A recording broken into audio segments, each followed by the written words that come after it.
there's a war being waged, not with fists, but with silence, with glances, with love given, then ripped away. Most men don't even realize they're being controlled until they've lost themselves. This isn't about blame, it's about awareness. Because the most dangerous manipulation is the one she doesn't even know she's using. Modern relationships are a psychological battlefield, and not all tactics are conscious. Some women deploy powerful manipulation tools passed down through generations, wrapped in emotion and biology, without even realizing it. This video isn't an attack, it's a lens. We're about to decode 6 hidden tactics that hijack your mind, erode your boundaries, and leave you emotionally enslaved. The antidote: awareness, stoicism, and reclaiming your inner control. Number 1. Emotional withdrawal as punishment. Emotional withdrawal is a quiet kind of punishment, one that doesn't slam doors or raise voices. She doesn't need to. Her absence is louder than any argument. The warmth in her eyes, the softness in her voice, the way her touch once grounded you, all of it evaporates, leaving you in a sudden cold you can't quite name. The worst part? You don't even remember stepping on a landmine. One moment, everything felt normal, and the next you're scrambling, trying to decode the silence, desperate to restore what used to flow so effortlessly. Often, this retreat isn't calculated in the beginning. A woman's nervous system is deeply wired for connection, and when she feels hurt or unsafe, pulling back can be a protective reflex. But here's where the psychology gets darker. Over time, she may notice a pattern. The more she withdraws, the more anxious you become. The more anxious you become, the harder you chase. Whether she realizes it or not, this gives her leverage. She holds the warmth, the affirmation, the emotional oxygen you crave, and you'll do nearly anything to breathe again. That chase creates a subtle but dangerous power imbalance. She shifts from being your partner to being your emotional gatekeeper. You're no longer interacting as equals. You're in a cycle of supply and demand. You become the addict, forever seeking the next hit of closeness, and she becomes the supplier, whether benevolent or manipulative. The only way out is awareness, and the discipline to sit in discomfort without grasping for reassurance. A man grounded in stoicism recognizes that emotional stability can't be outsourced. He refuses to be held hostage by someone else's silence, meeting it not with panic, but with calm self-possession. Because once you stop chasing, the power dissolves. Number 2. Mirroring to gain influence. In the beginning, she feels like fate disguised as a person. Every song on your playlist? She loves it. Your sense of humor? She laughs like it's her own. Your values, your dreams, even the little quirks you thought no one noticed. She reflects them back with uncanny precision. It's intoxicating, almost eerie in its immediacy. You tell yourself you found someone who gets you on a soul-deep level. But perfect fits don't usually happen overnight, and that's where the subtle danger hides. This is mirroring, a powerful, often subconscious bonding tactic. By reflecting your identity, she bypasses the slow build of trust and connection, slipping straight into your inner circle. You feel not just liked, but understood in a way that feels cosmic. And that emotional high is precisely why your guard lowers without a second thought. But once it's down, influence begins to creep in. The small nudges don't feel like manipulation, they feel like teamwork. Her suggestions shape your choices. Her approval colors your opinions. You go along, not because you're spineless, but because resistance suddenly feels like you're pushing against yourself. After all, isn't she just like you? The risk isn't immediate ruin, it's gradual erosion. Bit by bit, you start sounding less like yourself and more like an echo of her design. Your individuality blurs, replaced by a tailored version that fits her vision perfectly. Not all mirroring is malicious. Sometimes it's simply human instinct to bond. But when it goes unchecked, it's easy to lose the line between genuine connection and crafted compatibility. Real strength lies in knowing your own shape so clearly that no reflection, no matter how flattering, can distort it. Because a mirror can show you what you want to see, but it can't give you who you are. Number 3. Deploying guilt as a bonding tool. It rarely starts with an explosion. More often, it's a quiet remark that slips under your skin. You're always working, or maybe, if you loved me, you'd choose me over your friends. Sometimes it's just a sigh followed by, "You've changed." None of these phrases sound like outright manipulation. They don't shout, they whisper. But that whisper plants a seed. And the seed is guilt. Guilt is a powerful adhesive. It doesn't just connect, it binds. It seeps into your decision-making, influencing your choices without you even realizing it. For many women, this isn't some master plan. They grew up in environments where love was expressed through emotion, often tangled with neediness or longing. In that wiring, making you feel guilty isn't about hurting you. It's about holding you closer. The problem is that guilt, when repeated often enough, morphs into a leash. Your actions stop coming from a place of genuine love or desire. Instead, they're driven by the fear of letting her down, of seeing that flicker of disappointment in her eyes. The more you adapt to avoid that discomfort, the more the power dynamic tilts. Masculine energy, at its healthiest, is forward-moving and self-directed. It thrives on intentional action. But guilt is a hijacker. It redirects your energy away from purpose and toward appeasement. It tricks you into thinking you're choosing harmony, when in truth, you're abandoning your own compass. A Stoic man sees guilt for what it is, not an undeniable truth, but a piece of data to examine. He asks, is this guilt earned, or is it projected? He holds his boundaries without apology, knowing that saying no can be an act of integrity, not defiance. And most importantly, he refuses to betray himself for the temporary relief of someone else's approval. Number 4.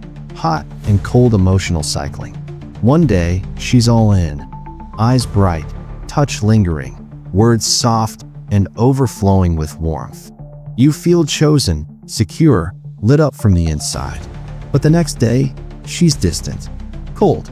Her attention drifts elsewhere, like you've somehow slipped down her list of priorities. You replay conversations in your head, searching for the moment you went wrong. And, inevitably, you respond by trying harder, more compliments, more effort, more availability. That's exactly where the trap snaps shut. This is intermittent reinforcement, the same psychological mechanism that keeps gamblers glued to slot machines. You never know when the reward is coming. Sometimes it's right there, other times it's withheld, and that unpredictability doesn't push you away, it pulls you in deeper. Your brain starts obsessing, hunting for the pattern, trying to earn back the warmth you once held in your hands.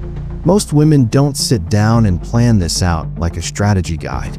For many, the hot and cold rhythm follows the tides of emotion, mood shifts, even hormonal cycles.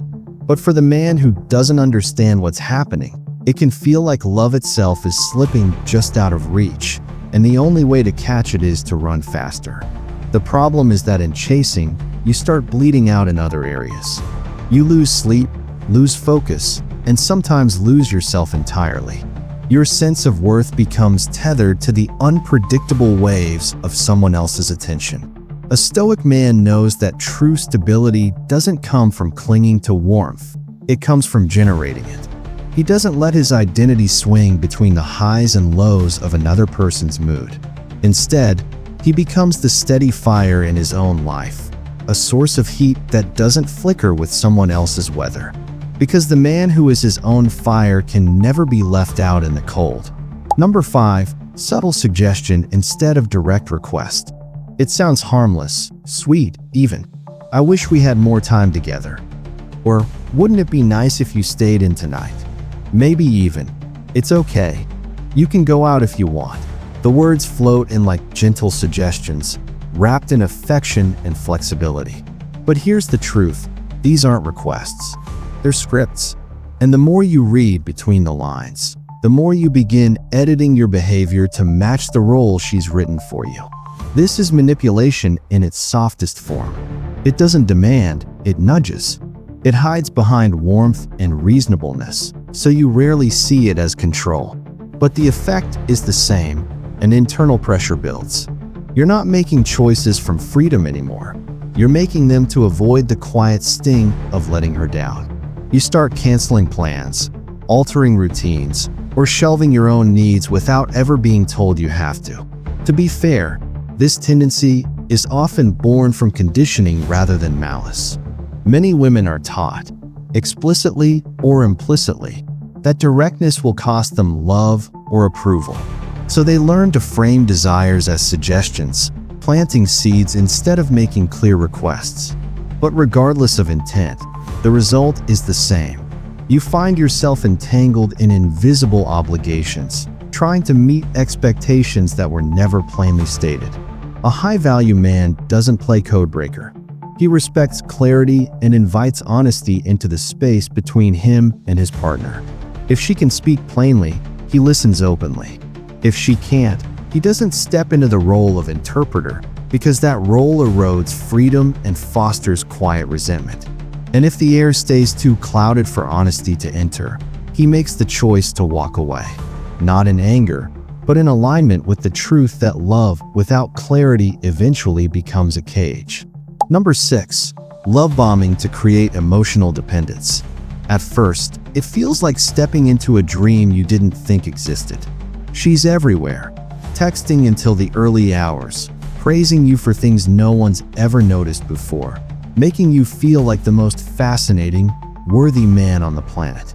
Every glance, every word, every touch tells you the same story. You are the center of her universe. And you believe it, because who wouldn't? It's intoxicating. But beneath the euphoria, something deeper is happening. She's flooding your nervous system with dopamine, the brain's reward chemical. The pace is fast, the bonding instant, the trust deep. You let her in fully because it feels safe, because it feels meant to be.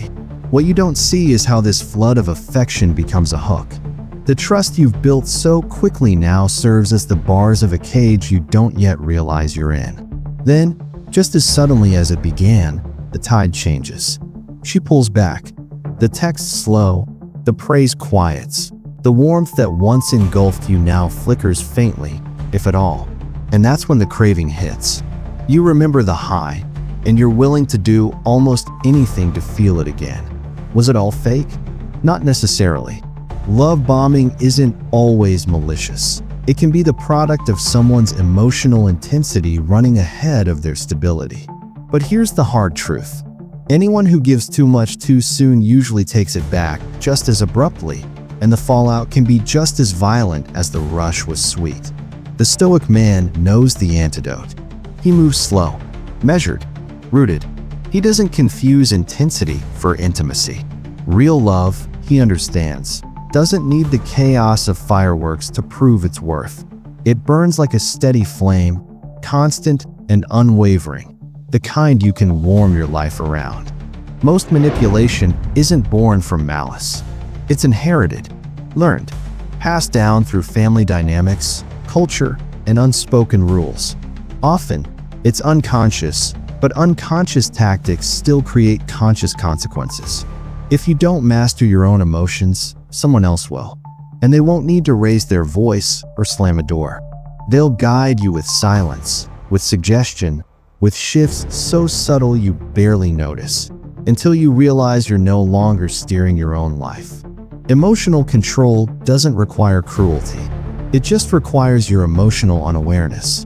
But the moment you see the pattern, the game changes. You stop chasing, stop folding, stop mistaking pressure for love. You stand rooted, unmoved by storms. And in that steadiness, the power dynamic shifts. She can't control you anymore. She can only respect you. If this message stirred something in you, don't let it fade. This channel is your mirror, your map, and your mental armor.